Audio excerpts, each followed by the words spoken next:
Assalamualaikum warahmatullahi wabarakatuh. Salam sehat berlimpah rezeki untuk kawan Aceh dimanapun berada. Ketemu lagi nih sama Aceh di channel Audio Cerita. Untuk menjawab rasa penasaran kawan Aceh di episode sebelumnya, gak usah lama-lama lagi. Mari kita langsung masuk ke ceritanya.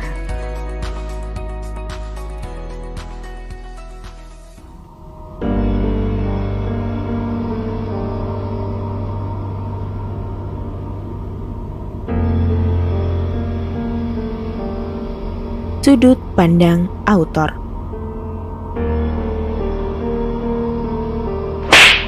Nur memegang pipi kirinya. "Brengsek kamu, Mas!" teriak Nur sembari meringis kesakitan. "Kamu yang gak tahu diri, Nur!" Wanto tersulut emosi. Wanto menampar wajah Nur sesaat ketika Nur hendak menghampiri Jumiati. "Aku ini istrimu. Kamu seharusnya belain aku. Suami macam apa kamu ini?" Nur meneriaki Wanto dengan mendelikan matanya. "Aku selama ini sudah sabar sama kamu, Nur. Kalau kamu mau minta cerai, ayo, sekarang juga kita cerai. Aku turuti maumu." "Sabar, Wan, sabar." Wiryo dengan sigap memeluk bahu adiknya. Bu Ismo segera berdiri menghampiri Nur dan menenangkannya. Sedangkan Jumiati berjalan cepat ke dapur untuk mengambil air minum. "Istighfar, nak. Tenang dulu ya. Kita selesaikan masalah ini dengan baik. Bapak ndak mau terjadi keributan untuk yang kedua kalinya. Kita bahas dengan kepala dingin ya," ujar Pak Ismo lirih dengan nada tegas. Nur meneguk segelas air yang diserahkan Bu Ismo. Kerongkongannya yang kering kini sedikit kembali segar. Ia memutar otaknya. Bagaimana caranya agar emosinya menurun? "Kurang ajar Jumiati, besar kepala pasti dia. Aku harus menahan emosi. Aku sudah kepalang tertangkap basah atas perbuatanku. Kalau aku terus-terus berontak, Mas Wiryo dan keluarganya akan semakin benci padaku. Rencanaku akan gagal total untuk mendapatkan simpati Mas Wiryo," batin Nur. Kelicikan Nur mulai beraksi. Ia mengeluarkan senjata air mata buayanya. Ia meringkukkan badannya lalu merebahkan duduknya ke lantai. Ia menangis terseduh-seduh. "Maafkan aku. Aku menyesal. Demi Tuhan, aku gak bermaksud memfitnah Mbak Jum. Ini semua karena aku iri dengan Mbak Jum. Semua memperhatikan dia, semua memuji dia. Tak ada satu orang pun yang peduli denganku," seru Nur seraya menutup kedua matanya dengan tangannya. Semua hening. Jumiati yang sebenarnya sangat kecewa dengan Nur sedikit luluh dengan kata-katanya. "Mbak Jum, Mas Wiryo, sudihkah kalian memaafkan aku? Aku janji tidak akan mengulangi perbuatanku lagi. Aku memang wanita jelek, wanita tak tahu diri, tidak seperti Mbak Jum yang sempurna." Bu Ismo meraih tangan Nur. "Sudah, Duk, jangan kelesotan begitu. Duk, Nur duduk dulu. Tenang ya." Nur duduk di kursi. Ia tetap berusaha mengeluarkan titik beningnya agar tangisnya terlihat nyata. "Soal memaafkan, kami sudah memaafkanmu, Dek Nur. Jujur, aku kecewa sama kamu. Apalagi ini menyangkut hati dan harga diri istriku. Mas harap ini perbuatanmu untuk yang pertama dan terakhir kalinya. Jumiati ini kakak iparmu. Kita ini sudah menjadi saudara. Kita ini keluarga. Tolong jaga sikapmu," ucap Wiryo membela istrinya. "Wanto, tolong tenangkan istrimu. Selesaikan masalah kalian berdua dengan bijak. Bapak rasa masalah ini sudah terbuka dengan jelas. Bapak pasrahkan ini ke kamu, Wan. Turunkan egomu, tenangkan hati dan pikiranmu. Nur memang sangat bersalah, tapi ia sudah jujur dan meminta maaf. Sudah selayaknya kita memaafkan," kata Pak Ismo menengahi perseteruan itu. "Duk Jum, Tolong beri kesempatan Nur ya, Nduk. Maafkan dia.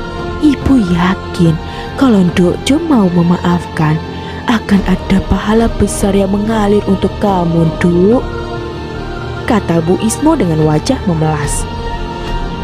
Jumiati menganggukkan kepalanya. Rasa sakit akan fitnah Nur sebenarnya masih menyisakan goresan di hatinya. Namun, ia tak bisa berbuat apa-apa jika semua mengharapkan pintu maaf darinya. Di sisi lain, ia merasa sangat lega. Kekhawatirannya selama ini sirna seketika. Ia menitikkan air mata tanda bahagia. Maafkan saya juga, Nje. Saya juga kemarin sempat tersulut emosi, sehingga saya malah membuat keributan dengan Mbak Nur, ujar Jumiati. Situasi menjadi lebih kondusif. Wajah yang semula tegang menjadi lebih tenang. Urat di wajah Wanto yang semula tampak kesal kembali meregang. Ia memeluk istrinya dan meminta maaf karena telah menampar wajahnya. Sudut pandang Jumiati.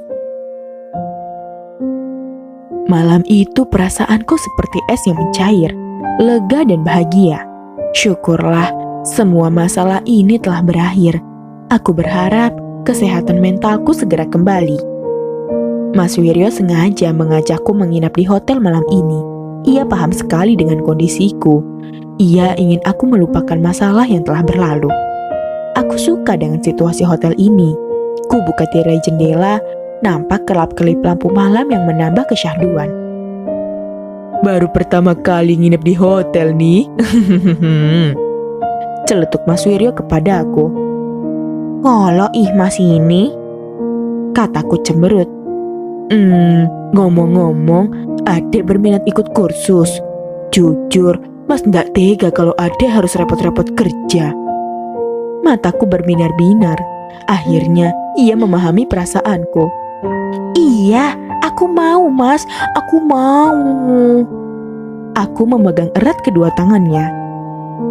Kemarin Mas sudah dapat alamatnya dari Wanto. Katanya sih tempat kursusnya yang punya konveksi, langganan keluarga Nur. Kebetulan di sana ada tempat kursusnya. Asik, makin sayang. Aku tak bisa menahan rasa bahagiaku. Lalu ku kecup pipi suamiku. Ya udah, adek mandi dulu Gi. Rasa senang ini membuatku sengaja ingin berdandan cantik malam ini. Ku basuh badanku dengan lulur, memastikan tidak ada sisa kotoran yang menempel di badanku. Ku guyur badanku dengan air hangat, segar sekali. Mas, adek udah mandi. Gantian, Mas sana Gi yang mandi. Perintahku kepada Mas Wiryo yang masih asyik menonton televisi. Ia menatapku dengan senyuman. Wangi banget sih istriku, seger liatnya, candanya. Iyalah, Mas itu yang masih bau. Ledekku kepadanya. Ya udah, Mas mandi dulu. Ia beranjak dari tidurnya dan masuk ke dalam kamar mandi. Aku segera mengeringkan rambut basahku dengan handuk. Ku tatap wajahku di cermin. Ku yakinkan diri bahwa aku akan baik-baik saja, termasuk hubunganku dengan suamiku. Dek, ku tolehkan kepalaku menuju suara suamiku. Tampak wajahnya saja yang keluar dari balik pintu. Kenapa, Mas? Handuknya ketinggalan, Dek. Loh, ini kan di hotel, Mas. Di dalam kan sudah disediakan handuk. Sini dulu, Dek. Salah satu tangannya memberikan kode kepadaku untuk datang ke arahnya. Mas ini loh, apaan sih? Gerutuku sembari menghampirinya. Dengan sekejap, ia menarik tanganku ke dalam kamar mandi. Aku maunya kamu yang jadi handukku, sayang. Aku bergidik, adrenalinku mulai terpacu. Kita mandi bareng yuk, bisiknya di telingaku. Ia menciumi bibirku. Kuturuti dengan sigap keinginannya. Kuakui, Mas Wiryo sangat romantis. Ia bisa membuat aku terlena akan kelihayannya memperlakukan aku dengan sangat istimewa. Aku mencintaimu, Mas Wiryo. Terima kasih sudah menjadi bagian dari hidupku. Matahari pagi ini terlihat masih malu-malu untuk menampakkan sinarnya. Cuacanya memang sedikit mendung, namun tidak hujan. Justru, suasana seperti inilah yang aku suka saat berboncengan motor dengan Mas Wiryo. Ku tatap pepohonan asri yang tumbuh hijau di sepanjang jalan. Begitu menyegarkan mata. Akhirnya, perjalanan kami yang memakan waktu sekitar 30 menit telah sampai pada tujuan.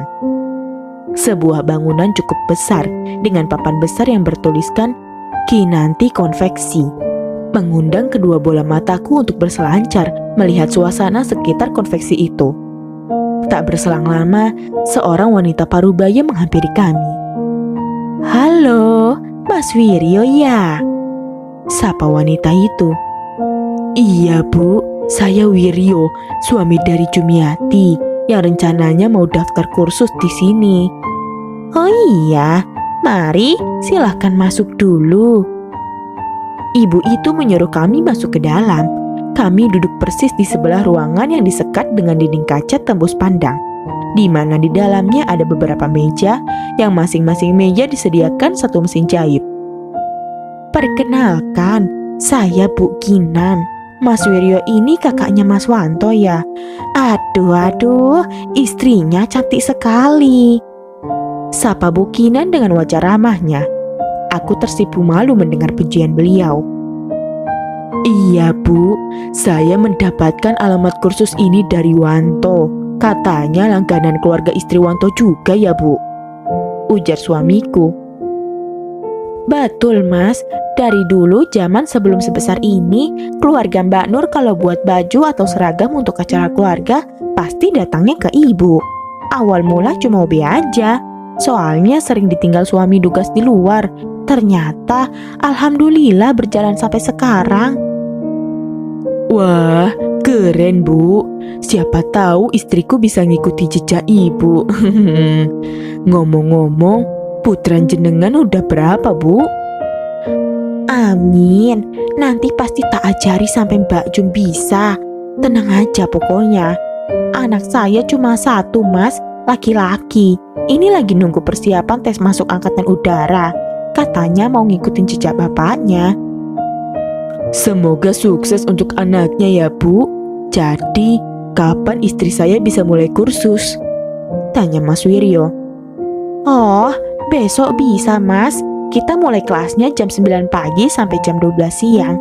Soalnya banyak prakteknya. Seminggu 3 kali pertemuan. Terserah Mbak Jum mau ambil di hari apa. Nanti bisa diatur," jelas Bu Kinan. Setelah cukup jelas mendapatkan arahan mengenai kursus jahitku, kami pamit kepada Bu Kinan untuk pulang.